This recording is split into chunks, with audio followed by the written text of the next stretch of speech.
नमस्कार, स्वागत है आपका। आप देख रहे हैं इंडिया टीवी। आपके साथ मैं हूं प्राची पाराशर। शाम के 5 बज रहे हैं, वक्त है मुकाबला का। पाकिस्तान में इस वक्त कोई चेहरा सबसे बड़ा हेडलाइन बना हुआ है तो वो है नेता विपक्ष राहुल गांधी। पाकिस्तान के अखबारों से लेकर न्यूज चैनल्स तक में राहुल गांधी छाए हुए हैं। पाकिस्तान के हुक्मरान हो या आवाम, भारत विरोधी बयानों के लिए राहुल गांधी को कोट किया जा रहा है। पाकिस्तान दुनिया को राहुल गांधी के जरिए यह बता रहा है कि भारत सरकार सवालों के घेरे में है। वजह साफ है, राहुल गांधी जिस तरीके से सरकार पर संदेह जता रहे हैं, विदेश मंत्रालय की सफाई के बाद भी विदेश मंत्री एस जयशंकर के बयान को मिसकोट कर रहे हैं, वो पाकिस्तान को खूब रास आ रहा है। राहुल गांधी ने 24 घंटे में दूसरी बार जयशंकर से यह पूछा कि बताएं पाकिस्तान ने भारत के कितने लड़ाकू विमान मार गिराए हैं।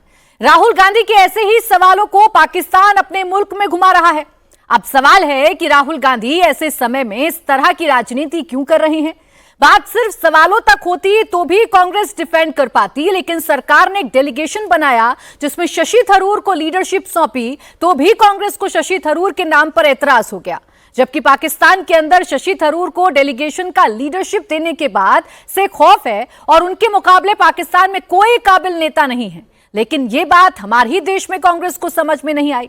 चूंकि विपक्ष में बैठना है तो सरकार का विरोध हर हाल में करने की आदत आज कांग्रेस को नुकसान पहुंचा रही है। कई सवाल खड़े हो रहे हैं, आज उन्हीं सवालों पर करेंगे मुकाबला। लेकिन पहले मैं आपको सुनवाती हूं कैसे पाकिस्तान में हेडलाइन बने हुए हैं राहुल गांधी। तो आपको जानकारी दे दें, विदेश मंत्री एस जयशंकर हो या भारत के डीजीएमओ, दोनों ने साफ बताया था कि ऑपरेशन सिंदूर की शुरुआत में पाकिस्तान को यह बताया गया था कि हमारी कार्रवाई टेरर कैंप पर है, हमारी कार्रवाई आतंकवाद के खिलाफ है, आप इसे अपने ऊपर ना लें। लेकिन पाकिस्तान ने नहीं सुनी और फिर हिमाकत करने की कोशिश की, जिसका मुंहतोड़ जवाब सरकार की तरफ से, जिसका मुंहतोड़ जवाब भारत की तरफ से, हमारी सेना की तरफ से पाकिस्तान को दिया गया है। इसी पर चर्चा करेंगे। खास मेहमान इस वक्त हमारे साथ स्टूडियो में भी हैं। शहजाद पूनावाला जी, प्रवक्ता भारतीय जनता पार्टी, हमारे साथ हैं। अभिषेक झा, जेडीयू के प्रवक्ता, हमारे साथ हैं। वारिस पठान, एआईएमआईएम के प्रवक्ता, हमारे साथ हैं। अनुराग भदौरिया, प्रवक्ता समाजवादी पार्टी, और तहसीन पूनावाला, राजनीतिक विश्लेषक के तौर पर। संजय सरकार, नेता टीएमसी, हमारे साथ हैं। आप सभी का बहुत बहुत स्वागत है। मैं तहसीन पूनावाला जी, आज आप ही से शुरुआत करूंगी। आपने क्लिप देखी होंगी, ये क्लिप पाकिस्तानी न्यूज चैनल की है। सवाल मेरा आपसे यह है कि राहुल गांधी को क्यों शौक आन पड़ा है कि पाकिस्तानी न्यूज चैनल्स की हेडलाइन वो बन जाए। थैंक यू प्राची जी, आपके शो में शिरकत करने का मौका मिला, इसलिए आपका शुक्रगुजार हूँ। 2 या 3 चीज मैं कहना चाहता हूँ। जो सवाल आप मुझसे मूल सवाल पूछ रहे कि पाकिस्तान के न्यूज चैनल्स क्या चला रहे, मुझे लगता है हमारे देश के लिए वो महत्वपूर्ण चीज नहीं है। पाकिस्तान एक इररेलेवेंट देश है, तो वो क्या अपने न्यूज चैनल्स में कहते हैं, it is not important to us. उनको कुछ भी कहने का उनका राइट है और वो कुछ कहना चाहते वो कहे। उसे उन्होंने खट्टर साहब का भी नाम दिया था जब 370 हटाया गया था। आई थिंक वो इररेलेवेंट है। सवाल ये है, और जो महत्वपूर्ण सवाल है, कि क्या ऑपरेशन सिंदूर से सॉरी, मुझे कुछ डिस्टर्बेंस आ रही है, कोई बीच में बोल रहा है, अगर आप क्लियर करते तो। जी। ऑपरेशन सिंदूर के बाद क्या भारत ने अपने ऑब्जेक्टिव्स को अचीव किया? तो मेरा ये फर्म मानना है कि बिल्कुल अचीव किया। क्या हमने आतंक के प्रति जो टॉलरेंस लेवल है उसे बिल्कुल कम कर दिया? बिल्कुल कर दिया। जो डिटेरेंस है हमने बढ़ाया? बिल्कुल। और मैं आपके माध्यम से, अगर आप इजाजत दें, 30 सेकंड में आपके व्यूअर्स को बताना चाहता हूं, जो मई 6 की रात को और मई 7 की सुबह हुआ, वो दुनिया के इतिहास में, मतलब मॉडर्न इतिहास में अनप्रेसिडेंटेड है। Modern aircrafts, 4.5 generation aircrafts, best of western technology, best of Chinese technology की जो डॉग फाइट हुई, उसमें जो हमारी एयरफोर्स ने सुपीरियोरिटी दिखाई। 24 मिसाइल हमने छोड़े, 24 के 24 टारगेट को लगे, 9 टारगेट को हमने नष्ट कर दिया। और महज 1.5 घंटे की फाइट में 30 सेकंड में पाकिस्तान को बर्बाद करने के बाद अगले दिन उनके डिफेंस फोर्सेस को डाउन करना। और ये भी देखिए प्राची जी, बिना सीडिंग करे हमने ये जो अचीव किया है, और एक भी पायलट हमने नहीं खोया। I think it is unbelievable. दुनिया के मॉडर्न एयरफेयर इतिहास में ये नहीं हुआ है। तो मैं एयरफोर्स और प्रधानमंत्री जी को बधाई इस चीज की देना चाहता हूं। बाकी जो कुछ भी प्रश्न है डिप्लोमेटिकली, मुझे लगता है वो सेशन के अंदर या प्राइवेटली और पार्टी मीटिंग में उठाना चाहिए, ये मेरा मानना है। और सवाल है वो उठानी चाहिए, ये मेरा मानना है। तहसीन जी, आपने तारीफ की भारत की, आपने तारीफ की भारत की सेना की, आपने तारीफ की भारत की सरकार की, आपने बताया ऑपरेशन सिंदूर बहुत सक्सेसफुल हुआ है। तो ये बात क्या राहुल गांधी जी को समझ नहीं आती? तहसीन पूनावाला जी, जो बात आपको समझ में आ गई, जो बात हिंदुस्तान को समझ में आ गई, जो बात वारिस पठान जी को समझ में आ गई, असदुद्दीन ओवैसी साहब को समझ में आ गई, क्या वो बात राहुल गांधी जी को समझ नहीं आती? आपने कह तो दिया इररिलेवेंट है, लेकिन वो तो राहुल गांधी जी के ट्वीट को घुमा रहे हैं ना, और पूछ रहे हैं कि भारत सरकार के बताए कि हमारे कितने एयरक्राफ्ट्स गिरे हैं। क्या ये रेलेवेंट नहीं है पूछे जाना इस वक्त में? देखिए, मैं ये फर्मली मानता हूं प्राची जी, बहुत फर्मली मानता हूं कि डॉग फाइट के अंदर जो कुछ भी हो गया है, जैसे हमें ब्रीफिंग में बताया गया था कि उनके कुछ एसेट्स को हमने गिराए, हमारे कुछ एसेट्स को अगर लगा नहीं लगा ये हमें नहीं पता। सवाल ये नहीं है, हमारा एक भी पायलट की कैजुअलिटी नहीं हुई और सारे वापस आए टारगेट्स को अचीव करते। और मैं दोबारा से कह रहा हूं, दुनिया के मॉडर्न एयरफोर्स इतिहास में ये अनप्रेसिडेंटेड लड़ाई है। तो अगर कुछ सवाल आप नहीं समझे सर, मैं तो कह रही हूं कि आप तारीफ कर रहे हैं यहाँ बैठकर, मैं तो कह रही हूं कि आप मान रहे हैं और हमारी आवाम को भी बता रहे हैं, आप पूरे हिंदुस्तान को बता रहे हैं कि हमने क्या अचीव किया है। लेकिन क्या राहुल गांधी जी को ये समझ में नहीं आ रहा? मेरा सवाल बस इतना सा है, वो क्यों बार बार पूछ रहे हैं कि हमारे कितने एयरक्राफ्ट गिराए गए? क्या हासिल करेंगे वो ये जानकर? नहीं, मैं मानता हूं कि बतौर विपक्ष के नेता और सरकार के और देश के आवाम के रिप्रेजेंटेटिव के नाते ये उनकी जिम्मेदारी ये चीज जानना। लेकिन मैं उम्मीद करता हूं कि सरकार ये ऑल पार्टी मीटिंग में या डिफेंस ब्रीफिंग में उन्हें बताए। आई डोंट थिंक कि एयरफोर्स में कितने प्लेन्स का नुकसान हुआ ये इस वक्त रेलेवेंट है, बिकॉज ऑपरेशन सिंदूर अब भी चालू है। तहसीन जी, सरकार से सवाल पूछना बिल्कुल जायज है, आप सवाल पूछिए, विपक्ष में है, सरकार से सवाल पूछने का आपका अधिकार है। लेकिन जो बात सेना क्लियर कर चुकी है, जो बात प्रेस ब्रीफिंग में क्लियर हो चुकी है, जो विदेश मंत्री ने कहा है, उसे देश के नेता विपक्ष मिसकोट करेंगे तो फायदा तो दुश्मन मुल्क उठाएगा ना, पाकिस्तान। मैं दोबारा से कह रहा हूं कि अगर कुछ नुकसान हमारे एसेट्स यानी कि हमारे मटीरियलिस्टिक एसेट्स का हुआ है, क्योंकि हमारे एक भी सेना के एयरफोर्स के अधिकारी को कोई भी कैजुअलिटीज नहीं हुई, वो इमटीरियल है बिकॉज हमने हमारे टारगेट्स को अचीव किए। इसके अलावा क्या हमारा नुकसान अगर कुछ हुआ है, मैं ये मानता हूं फॉर्मली पार्लियामेंट्री मीटिंग में डिफेंस कमेटी के या एनआईए चीफ को बुलाकर या एयरफोर्स चीफ को बुलाकर तभी प्राइवेट में ब्रीफिंग लेना ये बेटर होगा। ये मेरा मानना है और ये मेरी सलाह है। मैं समझ रही हूं आज तहसीन जी आप असहज हो रहे हैं, आपको समझ नहीं आ रहा। बिल्कुल असहज नहीं, मैं बिल्कुल राहुल गांधी जी के उस ट्वीट पर या राहुल गांधी जी के उस सवाल पर या राहुल गांधी जी ने जो किया है, जो वो कर रहे हैं, उस पर आपको क्या कहना है? आप नहीं कह पा रहे हैं, आप नहीं बता पा रहे हैं। राहुल गांधी इतनी सी बात क्यों नहीं समझ पा रहे? जो बात डीजीएमओ कह रहे हैं, जो बात विदेश मंत्री कह रहे हैं कि हमने ऑपरेशन सिंदूर के बाद शुरुआत में ही बता दिया था पाकिस्तान को कि हमने टेरर कैंप पर अटैक किया है, देश से कोई दुश्मनी नहीं पाल रहे हैं, मिलिट्री पर कोई अटैक नहीं कर रहे हैं, हम आवाम पर कोई अटैक नहीं कर रहे हैं। क्या ये समझना, वो तो इंग्लिश में कह रहे हैं, क्या ये समझना इतना मुश्किल है तहसीन जी? जी, वो जो कल वाला ट्वीट था जिसका आप जिक्र कर रहे हैं राहुल जी का, मुझे लगता है उसमें कि जो इस बाइट को उन्होंने कोट करते ट्वीट किया है, मुझे लगता है वो सवाल जो ऑब्वियसली कि हमने 6 की रात और 7 की सुबह अटैक के बाद हमने ये पब्लिकली कहा था, हमने किसी भी मिलिट्री इंस्टॉलेशन या आवाम को अटैक नहीं किया, पाकिस्तान के टेररिस्ट हब को अटैक किया। लेकिन जिस हिसाब से जयशंकर साहब ने बोला वो उसमें मिसअंडरस्टैंडिंग की गुंजाइश रहती है। लेकिन क्योंकि क्लैरिफाई हो गया, मैं चाहता हूं ये बात को यहीं पर छोड़ दिया जाए, क्योंकि ऑब्वियसली कोई भी व्यक्ति पहले नहीं बताएगा। तहसीन जी, बात आपको राहुल जी को समझानी होगी, बात आपको कांग्रेस पार्टी को समझानी होगी। उन्होंने तो फिर से अपना ट्वीट पिन कर दिया है, उन्होंने एक्स पर अपना ट्वीट पिन कर दिया है, यानी उनकी टाइमलाइन पर पहला यही सवाल नजर आएगा। तो उनको समझाइए जरा, बताइए उनको कि विदेश मंत्रालय क्या कह रहा है और हमारे डीजीएमओ साहब क्या कर रहे हैं। खैर, शहजाद पूनावाला जी, बहुत सारे सवाल विपक्ष के जहन में आ गए हैं। विपक्ष ये सवाल पूछ रहा है कि अगर देश ने कोई ऑपरेशन किया है, वो सक्सेसफुल हुआ है, उसमें क्या हमें क्षति हुई? क्या ये जानना अधिकार नहीं है विपक्ष का? देखिए, सबसे पहले तो क्या हुआ है प्राची जी कि इस देश में बहुत सारे पाकिस्तानी यूट्यूब चैनल बैन हो गए और कुछ एक आध अभी अरेस्ट भी हो रहे हैं। तो कांग्रेस ने बोला है कि मैं ऑफिशियल कंटेंट क्रिएटर बन जाती हूं पाकिस्तान का, और जो भी कंटेंट पाकिस्तान को अपने चैनल पर चलाना है, राहुल गांधी और पवन खेड़ा मिलकर देना चाहते हैं। पवन खेड़ा ने, आपको पता है इतने तो बुद्धिमत्ता है इनकी, उन्होंने एक जयशंकर जी को कोट करके कोट ट्वीट में पूछा, ए जयशंकर तूने दगाबाजी की। पता चला वो जयशंकर जी का अकाउंट नहीं था, पैरोडी अकाउंट था। इस पवन खेड़ा को बखेड़ा खड़ा करने के लिए बुला लिया आज इन्होंने। अब मैं बताना चाहता हूं राहुल गांधी का हिस्ट्री क्या है। Rahul Gandhi supreme court certified liar है। उन्होंने रफाल पे झूठ बोला था, सुप्रीम कोर्ट ने फटकार लगाई। सावरकर पे झूठ बोला था, सुप्रीम कोर्ट ने फटकार लगाई। उन्होंने 151 रेल प्रॉपर्टीज जो है प्राइवेटाइज हो गई, उस पर भी फटकार लगी है उनको। सर्जिकल स्ट्राइक पर झूठ बोला था, बालाकोट एयर स्ट्राइक पर झूठ बोला था, 370 पर इतना झूठ बोला था, पाकिस्तान ने डॉसियर पर छाप लिया। ये उनका इतिहास है झूठ बोलने का। अब आते आज के विषय पर, जो तहसीन पूनावाला इधर उधर से घूमकर बोल रहे कि गुंजाइश है उसको मिसरिप्रेजेंट करने की। साहब, मेरी बात और आपकी बात छोड़ दो, मैं आपको कोट करता हूं मेजर जनरल हर्षा कक्कर। और तहसीन पूनावाला की एक बात से मैं एग्री करता हूं कि वो एक राष्ट्रवादी है, तो वो कम से कम इसको नहीं नकारेंगे। I knew Rahul Gandhi was mentally slow, मैं नहीं बोल रहा हूं, मेजर जनरल बोल रहे हैं। I knew Rahul Gandhi was mentally slow, but never expected him to be totally dumb. DGMO mentioned that post strikes on terror camps, they left a message on hotline hitting terrorist camps, not army. At least check once before your bots display your ignorance.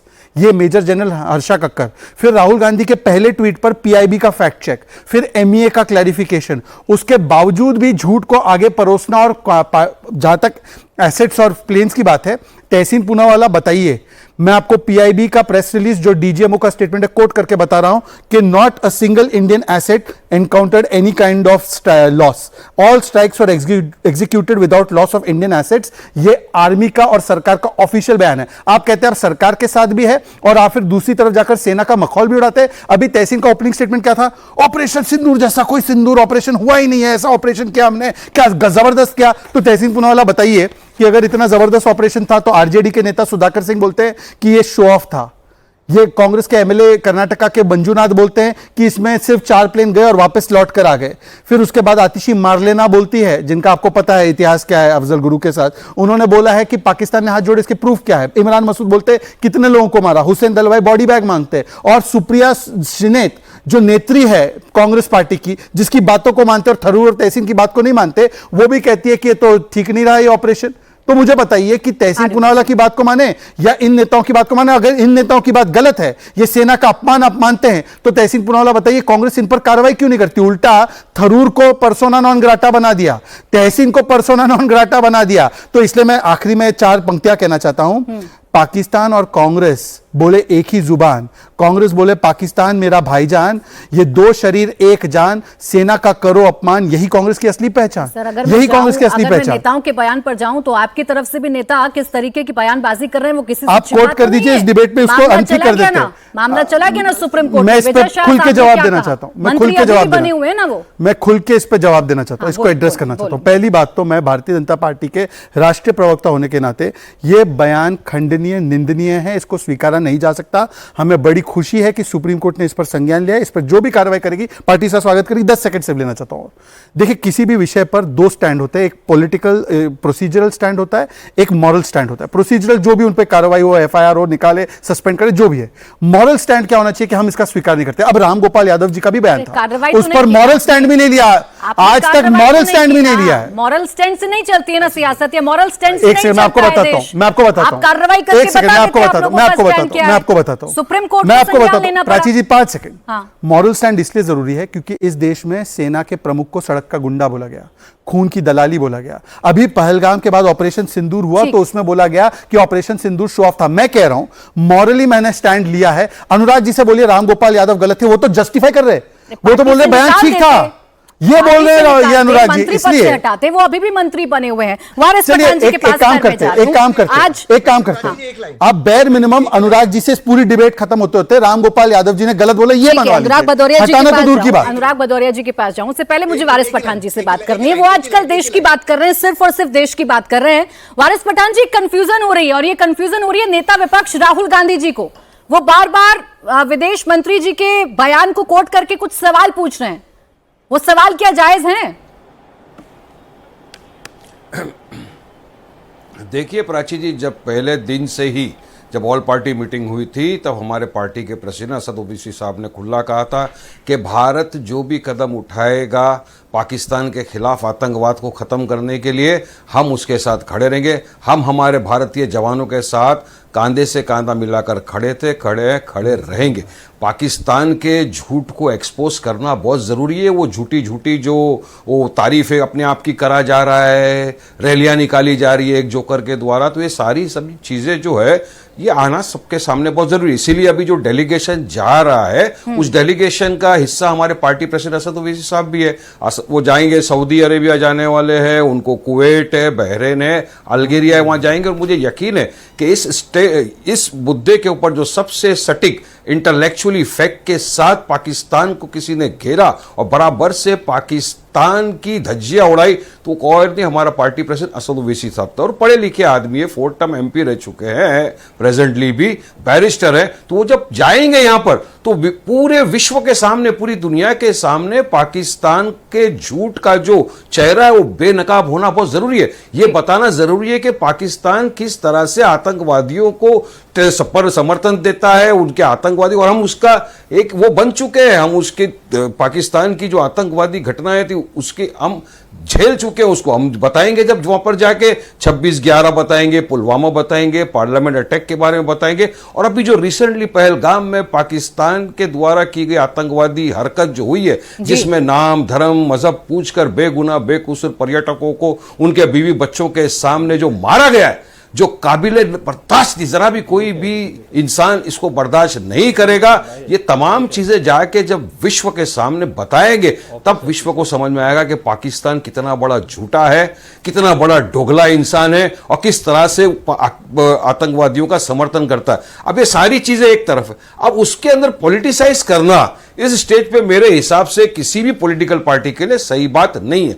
मगर यार देखा क्या जा रहा प्राची जी, बड़ा अफसोस और शर्मनाक भी हो रहा है कि जब बीजेपी के एक जो मंत्री है मध्य प्रदेश के विजय शाह, वो खुले मंच से बोल रहे हैं जो कर्नल सूफिया कुरैशी हमारे भारत देश की बहादुर बिटिया, जब 140 करोड़ भारतीय एक साथ कंधे से कंधा मिलाकर खड़े हैं हमारे भारतीय जवानों के साथ में, उस वक्त उसको ये बोलना कि वो पाकिस्तान के जो आतंकवादी थे उनकी बहन, तो कितनी ये जितनी निंदा करो इस बयान की कम है। हाईकोर्ट ने सो मोटो एक्शन लेकर कहा कि एफआईआर रजिस्टर करिए इमीडिएट। अब सुप्रीम कोर्ट में जब मैटर गया, सुप्रीम कोर्ट ने उनकी माफी को भी एक्सेप्ट नहीं किया है। सुप्रीम कोर्ट ने एसआईटी का गठन कर दिया और कहा है कि इसकी जांच की जाए 3 ऑफिसरों को। तो इस तरह के बयानबाजी कहीं से भी होना यह हमारे देश के लिए फिलहाल बराबर नहीं है, क्योंकि देखिए एक चीज तो सब मानेंगे, जितने भी बैठे हुए प्रवक्ता किसी भी पॉलिटिकल पार्टी के हो, हमारा आपस में मतभेद हो सकता है, एग्री टू डिसएग्री, डेमोक्रेसी की खूबसूरती भी, आइडियोलॉजिकल डिफरेंसेस भी हो सकते हैं, मगर जहां हमारे भारत देश की बात आ गई तो तमाम भारतीय एक प्लेटफॉर्म पे एक साथ खड़े हुए हैं, हमारे बहादुर सिपाहियों के साथ हम सब खड़े हुए हैं। तो इसमें इस तरह की बयानबाजी की कोई जगह नहीं होनी चाहिए। अपने मतभेद हो सकते हैं, अपने मुद्दे हो सकते हैं, लेकिन जब बात भारत की आती है तो सब एक साथ हो जाते हैं। अनुराग भदौरिया जी, सलाह वारिस पठान जी दे रहे हैं और उनकी पूरी की पूरी पार्टी लाउड एंड क्लियर ये बता रही है कि कैसे भारत सरकार के साथ खड़ा होना है, कैसे भारत के साथ खड़ा होना है। मेरा प्रश्न आपसे ये है कि क्या विपक्षी पार्टी होने का मतलब सिर्फ और सिर्फ ये है कि हमें हर मुद्दे पर सरकार के खिलाफ जाकर खड़े हो जाना है? देखिए प्राची जी, मैं तो स्टूडियो में नहीं हूं, तो इसलिए मुझे आप वन विंडो में कर देंगे तो मैं अपना पूरा जवाब अच्छी तरह दे पाऊंगा। मुझे पता है आपके यहाँ हाईजैक वाले बैठे हैं, हाईजैकर। अभी तो आपने अब सवाल ये है, देखिए मैं तो शुरुआत करूंगा हिमांशी, सुनिए मुझे पता है ना, सवाल आपसे ही पूछवा रहे थे तो इसलिए मुझे पता है। देखिए हिमांशी नरवाल, सबको पता है हिमांशी नरवाल कौन है। हिमांशी नरवाल जी इस देश में जिस तरह से उन्होंने अपने पति को मात्र 8 दिन की शादी में खोया है, और उसी जहां पे 27 लोगों की मौत हुई थी, उसी में वो दरिंदे पाकिस्तानी आतंकियों ने उनकी भी हत्या की थी। उन्होंने हिंदुस्तान की, उसके बाद अपने पति को खोने के बाद हिंदुस्तान की एकता की बात की। इसी सोशल मीडिया पे कितना ट्रोल किया गया। तो मैं पूछना चाहता हूं, देश की बेटी है, उन कितने ट्रोलर के ऊपर में कार्रवाई हुई, किसके ऊपर एफआईआर हुई, कौन जेल में गया? जाना चाहिए था ना, क्योंकि वो क्यों नहीं गए, क्यों कार्रवाई नहीं हुई, ये बहुत बड़ा सवाल है ना। एक बेटी परेशान है और उसको ट्रोल किया जा रहा है, लेकिन यही अगर कोई बीजेपी का नेता होता, ट्रोल किया जाता, तो दूसरा वाला अभी ट्रोलर जेल में चला जाता। एक बात। दूसरी बात, विजय शाह की जो बात हो रही है, विजय शाह ने इतनी बड़ी बात कह दी है कि वो आतंकी, हमारी जो सूफिया कुरैशी जी हैं, वो देश की बेटी बहादुर ऑफिसर को कह रही हैं पाकिस्तान में जो आतंकी हैं उनकी बहन बता रहे हैं। अब उसके लिए क्या डिफेंड कर रहे हैं कि हम उसका खंडन करते हैं, हम ये करते हैं, अभी कोर्ट में न्यायालय में है। अरे भाई, मध्य प्रदेश के मुख्यमंत्री मंत्रिपरिषद में हैं, 1 सेकंड निकालने में लगता है कि ऐसे व्यक्ति को मैं अपनी मंत्रिपरिषद में नहीं रख सकता, ऐसा व्यक्ति मेरी पार्टी में नहीं रहेगा जो हमारे देश की बहादुर बेटी को आतंकवादी की बहन बताएगा। इतनी तो बात है, लेकिन नहीं, उसके लिए लड़ रहे हैं, जूझ रहे हैं, खंडन कर रहे हैं। एक दूसरे और हैं, वो क्या कह रहे हैं, वहीं पे जब ये बात कह रहे थे तो प्रतिमा बागरी, एक राज्य मंत्री है मध्य प्रदेश की, और उनके बयान का बचाव कर रही हैं। और मजेदार बात यह है कि जब वो बयान दे रहे थे उस समय वहां ताली पीट रहे थे कुछ लोग, उनके उस बयान पे, विजय शाह के बयान पे जो ताली पीट रहे थे वो लोग, उन पे भी तो देशद्रोह का मुकदमा होना चाहिए ना, कार्रवाई होनी चाहिए ना। इसके मतलब इनके अंदर में कितना जहर भरा हुआ है। वो जहर जो लोग वहां बैठे थे वो ताली पीट के उस जहर को उजागर कर रहे थे, तो क्या उन पे कार्रवाई नहीं होनी चाहिए? मुताबिक आपको सिंगल विंडो में रख दिया था, मैं और आप ही दिख रहे थे टीवी पर। मैं इंतजार कर रही हूं कि थोड़ा अपनी पार्टी पर भी बोलें, मेरे सवाल पर भी बोलें। आपने जो मुद्दा उठाया उसका जवाब मैंने शहजाद जी से लेने की पूरी कोशिश की। तो अभी तो मैं बोल लूं? बोले। देखिए देखो, राष्ट्र की तीसरे नंबर की पार्टी है, सबको आपने 10-10 मिनट दिया है, तो मुझे भी तो कुछ 2-4-5 मिनट दीजिए बोलने के लिए। आप ये थोड़ा तो अन्याय होगा ना, आए ना देश देख रहा है। अब मुझे उतना ही पहले बोलने मुद्दे का पर मौका आइए, दीजिए। उसके बाद बताइएगा आप क्यों खिलाफ खड़े हैं सरकार। अभी सभी लोगों ने बोला आपने नहीं टोका है, अब मैं बोल रहा हूं चूंकि राष्ट्र की तीसरे नंबर की पार्टी बोल रही है, विपक्ष बोल रहा है, तो आप परेशान मत होइए। तो राष्ट्र के तीसरे नंबर की पार्टी रामगोपाल यादव पर भी बोल दे, राष्ट्र के तीसरे नंबर की पार्टी ये भी बता दे कि ऑपरेशन सिंदूर को क्या आप जीत नहीं मानते हैं? जश्न जीत का होना चाहिए, सीज का नहीं होना चाहिए। इस पर भी जवाब दे दें, तीसरे नंबर की पार्टी है तो अगर आप बोले। अरे मुझे बोलने दो, फिर सवाल पूछेंगे। मैं तो अभी 3 मिनट भी नहीं बोल पाया हूं, आप टोक पड़े बीच में। इतने लोग जो बैठे हैं, गड़ी लेकर बैठते हैं। बोले सर, बोले। पूरा डिबेट इसी के इर्द गिर्द घूम जाएगा। सवाल पूछिए। अरे बोले। देखिए नीतीश, कर दीजिए प्राची जी। देखिए फिर एक और इनके हैं शुभेंदु अधिकारी, 12 मार्च 2025 को कहते हैं कि जब पश्चिम बंगाल में भारतीय जनता पार्टी की सरकार आएगी तो मुसलमान जो हमारे विधायक होंगे उनको निकाल के बाहर फेंक देंगे। एक राजस्थान में इनके विधायक हैं, तिरंगा यात्रा निकालते हैं, लेकिन तिरंगा यात्रा में तिरंगे से ही अपना पसीना पहुंचते नजर आते हैं। ये इनका राष्ट्रवाद है, और किस पे क्या कार्रवाई हुई इनसे पूछ लीजिएगा। और फिर एक डिप्टी चीफ मिनिस्टर बने, फिर मध्य प्रदेश में उन्होंने सेना और सैनिकों को ही क्या बोल दिया आपको पता ही है। वो कह रहे हैं कि अब क्या बताएं इनके सामने, किसके मन कह रहे नतमस्तक हैं प्रधानमंत्री जी के सामने। ऐसी ये भाषा शैली भारतीय जनता पार्टी की है। अब आ जाइए, आपने जो सवाल पूछा, सवाल ये है कि भारतीय जनता पार्टी किसका सम्मान करती है, किसका सम्मान करती है? ना हिमांशी नरवाल के जो लोग आए उनको, लेकिन हां किसी ने अगर फेसबुक पोस्ट पे कुछ लिख दिया उसको तो अरेस्टिंग हो जाएगी देशद्रोह में या जो भी मुकदमा लगा के, लेकिन मंत्री नहीं हो सकते। बीजेपी तो आप जो लिखकर लाए थे वो आपने पूरा पढ़ लिया, आगे शिकायत नहीं करेंगे अनुराग भदौरिया जी, ये तो मुझे समझ में आ गया। मेरा सवाल फिर रिपीट करती हूँ, क्या विपक्ष का काम सरकार के खिलाफ खड़े हो जाना है? क्या ऑपरेशन सिंदूर आपके लिए भारत की जीत नहीं है? क्या ऑपरेशन सिंदूर हमारे सेना के शौर्य की जीत नहीं है? तो आप देखिए, देश की फौज का जो हमारी सेना का शौर्य है, पूरा हिंदुस्तान उस शौर्य को सलाम कर रहा है। और जब पाकिस्तान का वार हुआ, यही विपक्ष पूरी ताकत के साथ सरकार के साथ खड़ा नजर आया, और आज भी कहता है सरकार आप आगे बढ़ो, हम आपके साथ खड़े। कोई विपक्ष ने कुछ नहीं कहा। वार चला, विपक्ष सरकार के साथ खड़ा है, राष्ट्र के साथ खड़ा है। हम लोग राष्ट्रवादी लोग हैं। ठीक, आप साथ खड़े हैं सरकार के। मैं तो जीत और सीज पर सवाल पूछ रही थी, रामगोपाल यादव जी के बयान पर सवाल पूछ रही थी। मैं शहजाद बता रही हूं, एक क्विक रिएक्शन मुझे। सवाल आपसे विपक्ष कुछ पूछना चाहता है, वो सवाल राष्ट्र के खिलाफ आप लोगों को क्यों लगने लगते हैं? पहलगाम हमले के बाद प्राची जी पूरा देश आहत हुआ। विपक्ष के हमारे सभी साथियों ने कहा कि देश हित की बात है, देश की आत्मास्मिता पर हमला हुआ है, हमारा पूर्ण समर्थन सरकार के साथ है, अनकंडीशनल सपोर्ट है। और पार्टी मीटिंग में भी यह बात कही गई। एक शब्द है लेकिन, गजब का इस्तेमाल उसका विपक्ष के हमारे साथी कह रहे हैं। एक तरफ कहते हैं कि हमारा पूर्ण समर्थन है, अनकंडीशनल सपोर्ट है, लेकिन अगर सांसदों की टोली बनती है पूरे विश्व में जाकर पाकिस्तान के चेहरे को उजागर करने की, तो हमारे यही कांग्रेस के साथी कहते हैं कि हमारा पूर्ण समर्थन है, ये बहुत अच्छा कृत्य सरकार कर रही है, लेकिन हमारी पसंद के सांसदों को क्यों लेकर नहीं जा रहे हैं? कांग्रेस में जो सांसद हैं उनको लेकर जा रहे हैं कि कांग्रेस के जो सांसद हैं उनको लेकर के जा रहे हैं? क्या यह वक्त अभी है? राहुल जी जैसे सवाल पूछ रहे हैं। एक तरफ जब आपने कहा कि हमारा अनकंडीशनल सपोर्ट है, सेना के पदाधिकारी आकर समय समय पर सब कुछ ब्रीफ कर रहे हैं कि वस्तुस्थिति क्या है, विदेश मंत्रालय की तरफ से सब कुछ ब्रीफ किया जा रहा है, तब यह ऐसी ओछी और घटिया पॉलिटिक्स क्यों? तब आपको ऐसे सवाल खड़े क्यों करने हैं जिससे कहीं ना कहीं क्वेश्चन मार्क देश की सरकार पर, देश की सेना पर, उनके क्रियाकलापों पर यह सवाल उठे? यह तो जाहिर सी बात है ना कि राहुल गांधी जी कहते हैं, उनकी पार्टी कहती है कि हम पूर्ण समर्थन करेंगे, हम आपकी बात मानेंगे, लेकिन खुट्टा वही गाड़ेंगे, हम विपक्ष की भूमिका निभाएंगे और एक नकारात्मक विपक्ष की भूमिका निभाएंगे। हम देश के मसलों को प्रायोरिटी नहीं देंगे, हम अपनी राजनीति को प्रायोरिटी देंगे। तो देश के लोग इनके इस क्रियाकलाप को बहुत गौर से देख रहे हैं प्राची जी। हमें लगता है कि एकदम ये समय नहीं है कि इस तरह के डिस्कशंस में हम उलझें। ये समय ऐसा है कि अभी ऑपरेशन सिंदूर स्थगित हुआ है, बंद नहीं हुआ है।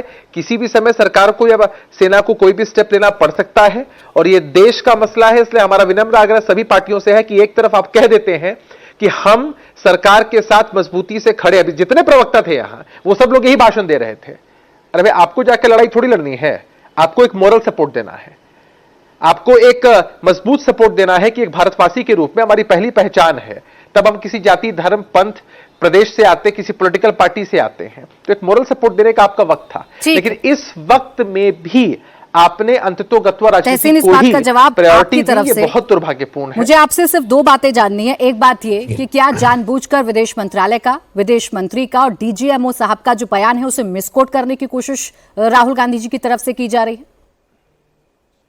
नहीं, मुझे नहीं लगता जानबूझकर। राहुल गांधी से बड़ा इस देश के लिए वफादार शायरी कोई होगा। उनके तो परिवार ने देश के लिए शादी की है, तो मुझे लगता है, लेकिन मैं ये पूरी तरह से मानता हूँ कि जो भी प्रश्न है वो हमें इंटरनली बात करनी चाहिए, तो बाहर कोई बात करने की आवश्यकता नहीं है। लेकिन बीजेपी से, क्योंकि उनके प्रवक्ता नहीं है, ये सवाल जरूर उठता है कि विपक्ष के स्टेटमेंट्स को बीजेपी मुद्दा बनाती है। बिल्कुल बनाना भी चाहिए, वो एक पॉलिटिकल पार्टी है।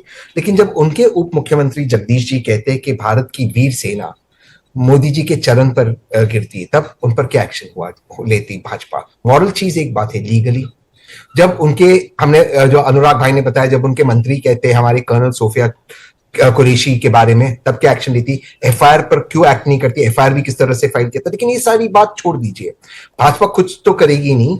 लेकिन अब जो बातें आ रही है सामने वो ये कि एक होकर हमें देश के सामने देश को रिप्रेजेंट करना है, जो ऑल पार्टी डेलीगेशन है। और इसीलिए जो टीएमसी के यहाँ पर जो नेता बैठे हुए सरकार साहब, मैं उनसे भी उम्मीद करता हूँ कि जो आज यूसुफ पठान साहब ने कहा या बोला, मुझे लगता है वो देश हित में नहीं है। हम सबको एक होकर देश का प्रतिनिधि करना होगा, ये वक्त है और ये जरूरी है। ठीक है तहसीन, लेकिन मेरे सवाल का जवाब मैं इसलिए आपसे जानना चाह रही हूँ, फिर वारिस जी के पास भी मुझे जाना है। मैं ये सवाल का जवाब आपसे जानना चाह रही हूँ, अगर ये मिसकोट नहीं है तो फिर क्या है? मुझे समझाइए ना, आपकी राहुल गांधी क्या पूछना चाह रहे हैं, राहुल गांधी क्या कहना चाह रहे हैं? मुझे लगता है जो वो कल कहना चाहते, जो मुझे लगता है, क्योंकि मेरी उनसे बात हुई नहीं है, मुझे लगता है कि जिस तरह से जयशंकर साहब का वो बाइट आया, वो शायद उनको आगाह करना चाहते थे कि मिसरिप्रेजेंट हो सकता है, और शायद वहां से बात बढ़ गई है। लेकिन इसमें कोई शक नहीं कि ऑपरेशन सिंदूर सबसे ज्यादा तहसीन जी, अगर डीजीएमओ कह रहे हैं, अगर विदेश मंत्रालय की सफाई आ रही है, फैक्ट चेक पीआईबी की तरफ से किया जा रहा है, विदेश मंत्री ने क्या कहा उस बात को समझाया जा रहा है, बयान 11 मई को डीजीएमओ साहब का आ चुका है, उसके बावजूद अगर नहीं समझेंगे तो मैं क्या समझूं? आप ही बताइए। अभी भी पिन है, आप जाके देखिए ना उनकी टाइमलाइन पर। नहीं, मैं दोबारा से ये कह रहा हूँ, पूरी दुनिया जानती है कि हमारे ऑपरेशंस के बाद हमने खुद एक प्रेस रिलीज बाहर किया था कि हमने पाकिस्तान को इन्फॉर्म किया है कि जो हमने टारगेट्स को चुनकर मारे हैं वो सिर्फ टेररिस्ट टारगेट्स है। और हमने देखा मसूद अजहर का परिजन जो है वो अल्लाह के पास चले गया। जी, मैं राहुल गांधी जी पर सवाल करना चाह रही हूँ। आप जो मुझे समझा रहे हैं, आप जो पूरे देश को बता रहे हैं, क्या वो राहुल गांधी को आप नहीं समझा सकते? क्या आप कांग्रेस पार्टी को नहीं समझा सकते? क्या वो प्रेस कॉन्फ्रेंस से जो बातें निकल कर आती हैं उससे नहीं समझा सकते? खैर, वारिस पठान जी, क्या आप समझा सकते हैं? क्या आप सलाह दे सकते हैं या आप बता सकते हैं कि इस देश में जो कुछ चल रहा है ऑपरेशन सिंदूर की सफलता के बाद, वो क्या है? क्या ये सही वक्त है ये सब करने का? अब देखिए, तो उनकी पार्टी की बात है, वो लीडर ऑफ अपोजिशन है, इतने बड़े नेता है। मैं तो बहुत छोटा आदमी हूँ, मैं तो कभी उनके सामने बैठ के बात भी नहीं किया, तो मैं क्या बात कर सकता हूँ इस बारे के अंदर? मैं तो हमारे भारत देश के लिए बैठा हूँ, मैं तो अपनी पार्टी की तरफ से बात कर सकता हूँ। और हमको तो गर्व है, फख्र है कि हमारे पार्टी प्रेसिडेंट को इस डेलीगेशन का हिस्सा बनाया गया है, क्योंकि वो जाकर वहाँ पे पाकिस्तान के जब आप कर रहे हैं तो कोई सलाह तो दे सकते हैं, एक छोटी सी सलाह जो आप कांग्रेस को देना चाहें। अरे मेरी सलाह कहाँ मानेंगे? वो इतने बड़े बड़े कांग्रेस के पास प्रवक्ता पड़े हैं, बड़े बड़े मंत्री नेता पड़े, इतने सालों पुरानी पार्टी है। मैं तो सियासत में 11 साल हुआ है आए हुए। अब मेरी सलाह क्या, अब देश की सलाह भी मानना चाहिए। और मैं तो एक चीज़ कहूँगा कि जो हमारे डीजीएमओ ने कहा, जो फॉरेन सेक्रेटरी ने कहा कि भाई ठीक है, कोई ऐसी चीज़ें होती है जो नहीं बता सकते हम, जो इंटरनल सिक्योरिटी के लिए अच्छी बात नहीं है, तो सबको मानना चाहिए उनकी बात। फिलहाल तो देखो वही लोग एक्सपर्ट्स है सब चीज़ के अंदर। हम तो एक चीज़ जानते हैं कि 140 करोड़ देश की जनता इस वक्त एक साथ खड़ी हुई है, प्राची जी, कांधे से कांधा मिलाकर। और हमारे बहादुर जवानों को सब सैल्यूट करते हैं उनकी बहादुरी के लिए, जिन्होंने पहले ही दिन में, आपको पता होगा कि 25 मिनट के अंदर 9 आतंकी ठिकानों को नेस्तो नाबूद कर दिया, 100 से ज्यादा आतंकवादियों का खात्मा कर दिया, और उसके बाद पाकिस्तान की पूरी रीढ़ की हड्डी जाके तोड़ दिया उन्होंने। इससे बड़ी बात हम भारतीयों के लिए क्या हो सकती है? और वो पाकिस्तानी झूठी झूठी वहां पे खुशियां बना रहे हैं। तो ये तमाम चीजों को इंटरनेशनल लेवल के ऊपर एक्सपोज करना चाहिए पाकिस्तान को। ठीक है, तब शहजाद जी, जाके देखिए, पूरा पता चलेगा विपक्ष पूरे एक विश्व को, पूरी दुनिया को पायदान कि पर देखो नहीं खड़ा पाकिस्तान है। कैसा वारिस है। पठान जैसे लोग या उनकी पार्टी जैसे लोग या असदुद्दीन ओवैसी साहब जैसे लोग भी हैं जो इस वक्त कंधे से कंधा मिलाकर खड़े हैं और ये कह रहे हैं कि हमें विश्वास है हिंदुस्तान पर, विश्वास है अरे हम तो हमेशा से भारत के साथ खड़े थे, खड़े रहेंगे प्राची जी। बिल्कुल हमारे जैसे क्यों, हम भी तो भारतीय है ना। ठीक हम है, भी तो वारिस जी, प्राउड भारतीय जवाब ले लोग लो। हैं। शहजाद हमारे पूनावाला जैसे जी, मतलब बोलो। आप बोल के क्यों हमारा अपमान कराना चाहते हो? हम भारत सबसे पहले तो मैं ये उम्मीद कर रहा था कि अगर कोई व्यक्ति मुझे मुगल का वंशज बोलेगा उस पर तुरंत कार्रवाई होती। मैं उठकर गया, काफी देर बाहर रुका रहा, तब जाकर लास्ट में कार्रवाई हुई। और जबकि ये पैनल 4 वर्सेस 2 था, मैं ऑलरेडी भारतीय जनता पार्टी के खिलाफ बोला जा रहा था, तब भी मुझे मौका नहीं दिया गया। मैं अपनी बात रखता हूं। हमने क्या ओवैसी साहब को कुछ बोला है? एमआईएम को कुछ बोला है? हम तो राष्ट्र हित को ऊपर रखते हैं, दल हित के ऊपर। इसीलिए तो हमने ओवैसी साहब से लेकर बाकी लोगों को भी उस पैनल में रखा है, ऑल पार्टी डेलीगेशन में। पर इन्हीं के अलायंस पार्टनर है मिस्टर संजय राउत, बोलते हैं टूर एंड ट्रैवल है, बारात है। ये किसी ने खंडन किया क्या? इनको बोलिए ना, कांग्रेस वाले खंडन करें ना। कांग्रेस के नेता यहां पर है या कांग्रेस के जो सपोर्टर यहां पर है, उनसे पूछे ना वो क्या बोल रहे उदित राज, उनसे पूछे क्या बोल रहे जयराम रमेश। जयराम रमेश को शशि थरूर और मनीष तिवारी पर भरोसा नहीं है क्या? और आखिर में देखिए, वारिस पठान ने अभी बोला है कि हम तो पाकिस्तान को एक्सपोज करना चाहते हैं। इसी 26/11 को हिंदू टेरर समाजवादी पार्टी और कांग्रेस पार्टी ने बोला है। आज तक माना है कि उन्होंने गलत बोला? इसी पुलवामा को इंटरनल जॉब बोला है कि भारत ने करवाया। पूछ लीजिए समाजवादी पार्टी के अति प्रखर प्रवक्ता से कि पूछिए पुलवामा वोट्स के लिए हुआ था ये राम गोपाल यादव का बयान। कम से कम हमारे में इतनी शर्म तो है, हम माफी मांग रहे हैं उस बयान के लिए। पर उनके नेता बयान देते, वो जस्टिफाई करते हैं और यहां पर आकर वो मॉरल हाई ग्राउंड लेते हैं। और उनके सामने अगर उनको चिंता होती तो मुझे भी मुगल वंशज का बोला गया। एक स्टैंड लिया अनुराग भदौरिया ने, एक स्टैंड लिया वारिस पठान ने। ये तो उन कौम के भी साथ नहीं है जिस कौम की ये वकालत करते हैं। चलिए ठीक, बहुत बहुत शुक्रिया आपका शहजाद पूनावाला जी और तहसीन जी, अनुराग भदौरिया जी, वारिस पठान जी और अभिषेक जी हमारे साथ जुड़ने के लिए, इस चर्चा में शामिल होने के लिए।